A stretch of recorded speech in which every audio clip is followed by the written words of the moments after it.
Hello po. Hello po sa inyong lahat. Isang magandang umaga po sa inyong lahat.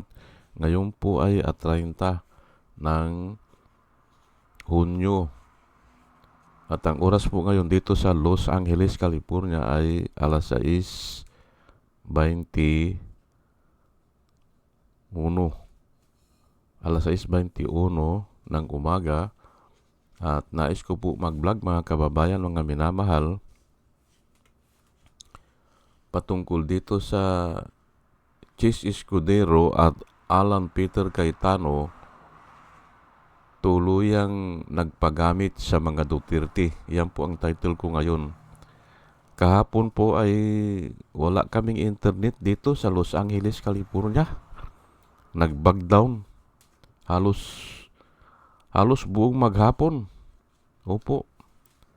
Aywan ko ano ang nasira. Yung kuan ata Spectrum daw. Yung service provider. Yung kuan, yung kable daw nila nasira. Pero ngayon ay okay na. Ngayon, ang title ko po ngayon ay Chis Escudero at Alan Peter Cayetano tuluyang nagpagamit sa mga Duterte. Yan po ang title ko, ano? At tatalakayin po natin yan. Malaki siguro ang bayad o pabor na nakukuha nila. Yan po ang findings ko diyan. Kasi nga grabe na po eh. Grabe na po ang sinasabi ng mga tao sa kanila, pero hindi pa sila bumabaklas kay Sara Duterte. Ayan, kaya naisipan ko, wala na bang ibang dahilan yan eh. Bakit pwede nilang ipagpalit ang kanilang pangalan o ang kanilang kahihiyan? Ano ang dahilan? Ay ayan nga, yung nakukuha nila sigurong pabor at saka yung bayad. May bayad malaki siguro ang bayad dyan, kaya ganyan, ano? Kahit na mali-maliin na nila ang interpretasyon ng batas o ng konstitusyon o yung word mismo, yung nga una yung portrait niluluko lang nila ang salitang portrait. Kaya doon pa, alam ko na magkakagulo. Nasa Biblia po kasi yan eh. Nasa Biblia po. Pag hindi ka sumusunod sa batas, disorder po yan. At magkakagulo po yan. Nasa Biblia po yan. Kaya nga ginawa ang batas ay because of that transgression, ibinigay na ang batas kay Moses. Opo, yun po ang nakasulat. The law was given to Moses because of that transgression. Ay doon lang sa salita na yun eh. O ano ba ang purpose ng batas? O ang purpose ng batas ay to bring us to righteousness. Yan po ang sabi ng Biblia, or to obtain righteousness. The law is just our tutor or our guardian or our schoolmaster to bring us to righteousness. Ayan po. Ngayon, kung babalay-balain nila ang batas, ay nakasulat na po dyan eh. O, ay magkakagulo po yan. Yan ang hindi nila alam eh. Yan ang hindi nila alam. Akala nila siguro ay ganyan lang ang ginagawa nila, ay okay na yan. Ay hindi po. Baka nga mabuwag pa yung Senado. Opo. Kung ipipilit nila yan. At yan po ang nakikita ko dito. Kaya nga, gumawa na ako itong title ko na Chis Escudero at saka Alan Peter Cayetano tuluyan ng nagpagamit sa mga Duterte. Ngayon, ay ang dahilan dyan ay yung pera na nakukuha nila at saka yung mga pabor. Wala na kasi ako maisip eh, bakit hanggang ngayon ganyan pa rin ang mga asal nila. Pero hindi po ako natatakot dyan. Opo, kasi nga pagbabayaran po nila yan eh. Dahil alam ko, ayan nga, pagbabayaran nila. Mayroon pong pinakamakapangyarihan sa lahat, yung Diyos po. At ayaw niya yung ganyan. ayaw niya. Ngayon, kung naiinip tayo dahil matagal bago parusahan o hindi na natin maabutan na makikita natin na parusahan yang ganyang mga tao, ay sure po tayo na paparusahan yan. Kasi nga may Diyos eh. Maswerte tayo kung makikita natin ganyan kay Rodrigo Roa Duterte, nakita natin paano siya ikinulong, hindi ba? Maswerte tayo kung naabutan natin. Ngayon, ay okay, kahit na hindi natin abutan, basta yun ang paniniwala natin. Napaparusahan sila yan. Nagtataka nga ako, hindi ba? Bakit yung mga ibang bansa ay hindi ba nila nakikita na inaayawan na si Duterte? Hindi ba? Inayawan na siya ng Belgium. Ayaw ng Belgium na doon siya matira. Ayaw din ng Australia na doon siya matira. Ay bakit itong mga senador natin ay gusto pa nilang dipinsahan yang ganyan? Ayan na nga. Pera po ang dahilan yan. At hindi po ako pwedeng magkamali kasi nga ay Biblia po ang pinagbabasihan ko po eh. Pero bago ko po ibigay yung mga Bible verse ay hayaan nyo muna, nabatiin ko po muna itong mga sumusubaybay sa atin at pasalamatan sila. Ay salamat po sa inyong lahat. Si Pussycat, si Doris May, si Antonino, si Ronil Cumpio, si AB Cumpio, si Joey Valenzuela. Salamat po sa inyong lahat. Third, pangatlo, User NB, Parot, Pams Naranja, Ronil Solier, Padua Lloyd Travier, Andres Senario, Juna Canao, Kusana Kawili, Bir Orozco, Ernie Caliago, Christine Joranas, Digna Umali, Jolie Antan, Jose Labir Niabot, Andy Gimpaw, User JH, RC Guillermo, Joseph Angelo, Mayra Medina, Rafael Aquilato, Mahit Hensyo, Deo Yanong, Bilya Lagenyo, Mr. Yang Tuy, Emilita Roa, Monica Dongsao, Richard Jamura, User KK, User XQ, Nilson Nukop, Salvacion Akisar, Sinaida San Andres, Joey Chavez, Ramon Junior Rojas, El Bereliar, Rose Jack Normi, Arnel Araujo, Vicente Tamblati, Sweet Potato, Kuku Guid, Orly Nunez, Estrella Rombano, Arian Mendoza, Nieves Olaviris, Aldrin Impalbado, Malaya Mendoza, Rolando Dordas, Mer Cabrera, Rolando Oliver Mamon ng Lapas Iloilo, Ana Maria Aldisimo, Maria Rivera, Marudaan, Manuel Diwa, Arvin Silot, Mila Coamag, Chicken Farmers TV, Online Picolio, Trico Muubriak, Concepcion Barsi at saka si Bobby P. Salamat po sa inyong lahat. At ito naman po ang mga vloggers na nire-recommenda ko po sa inyo na ating panoorin at subaybayan.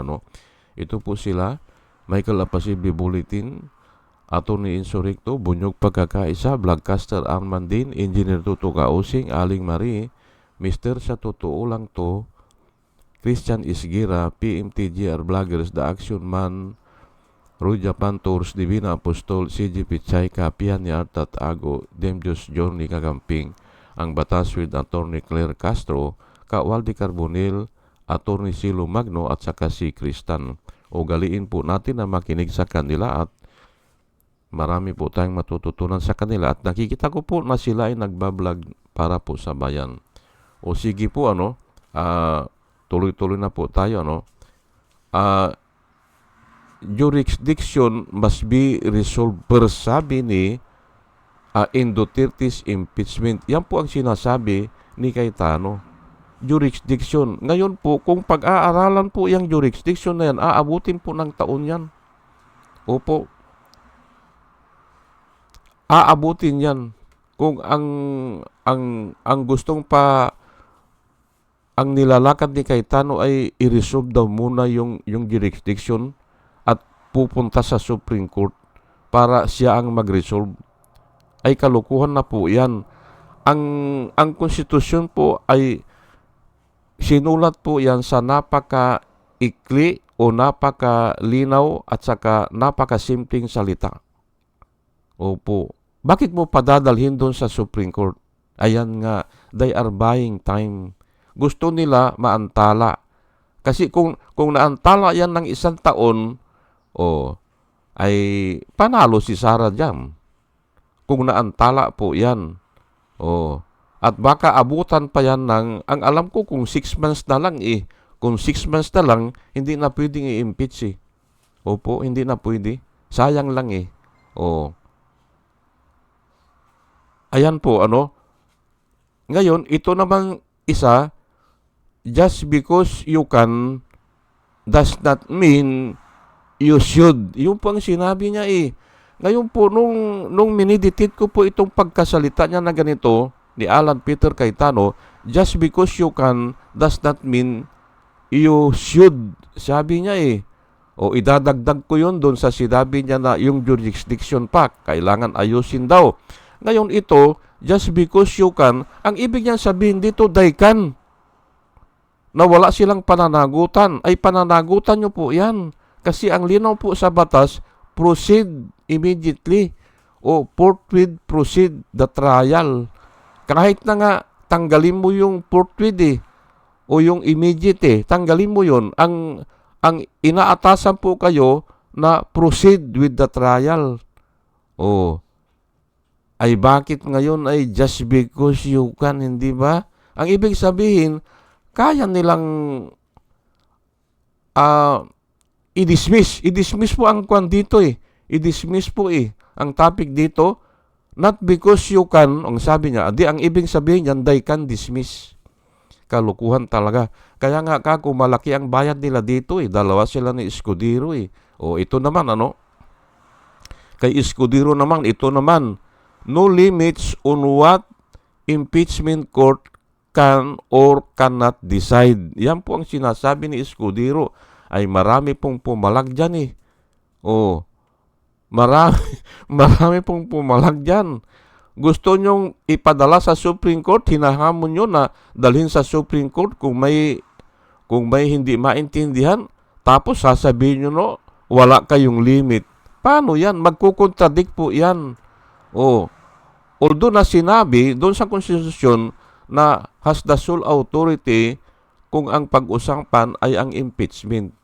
Yung Senado has the sole authority. Pero nga, ang tanong ko, bakit gusto nyong dalhin sa Supreme Court? At the same time, ay nilalakad nyo ay, yung has no limit to decide.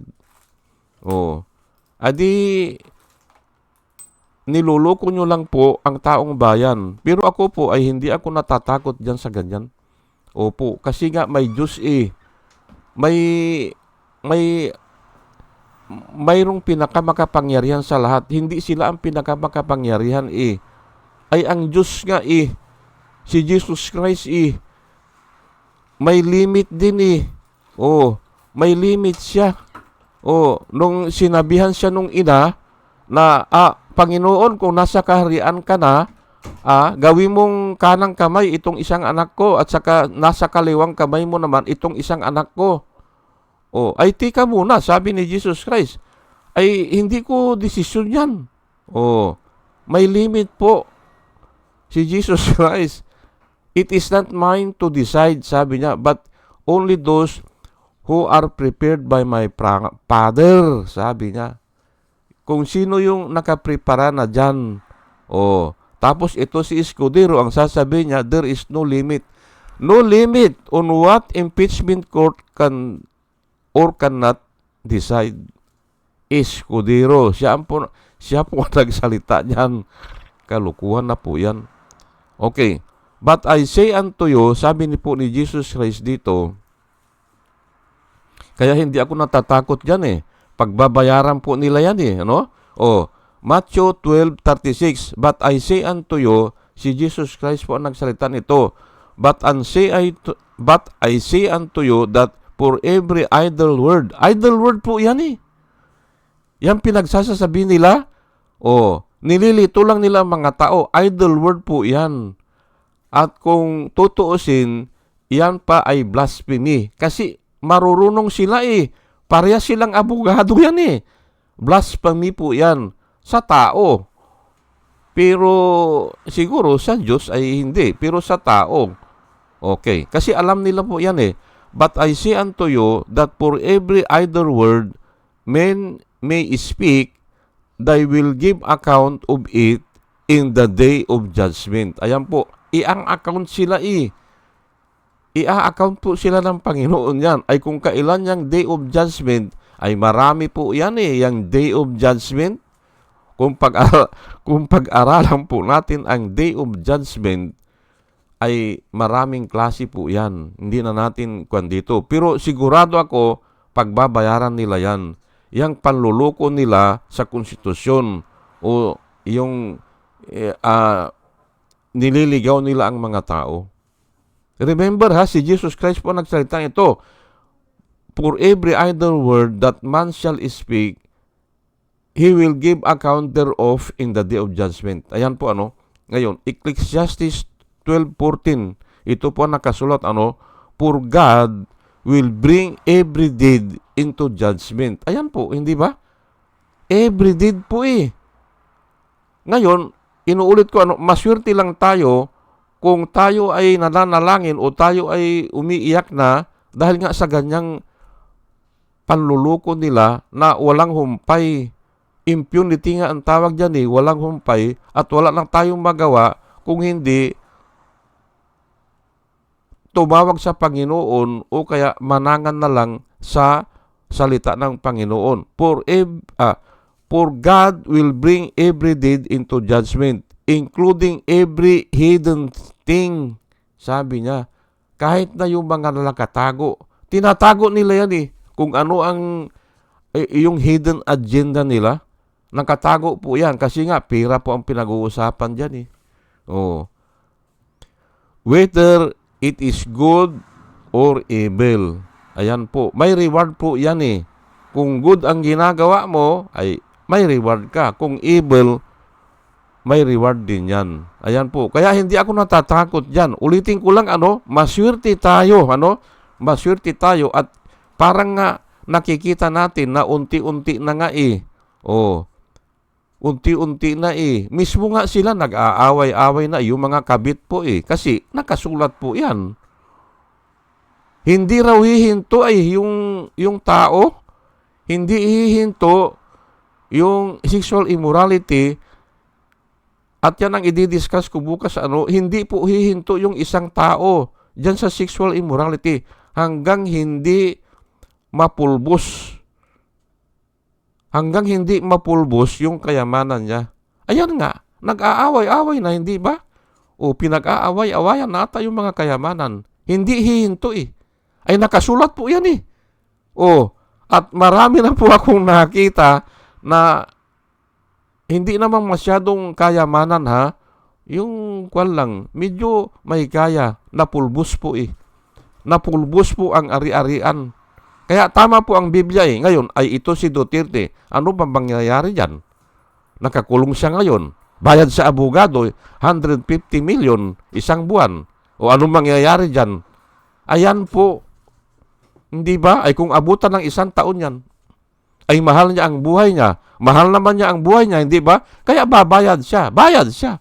Hindi ba? O sige, hanggang dito na lang po ano, at sana po ay may natutunan tayo at dinadalayan ko po sa Panginoon sa ating pagkikinig ay magkaroon tayo ng wisdom na nanggagaling sa Kanya. At muli mga kababayan, mga binamahal, isang magandang umaga po sa inyong lahat at salamat po sa inyong pagkikinig. Salamat po ng marami. Salamat po.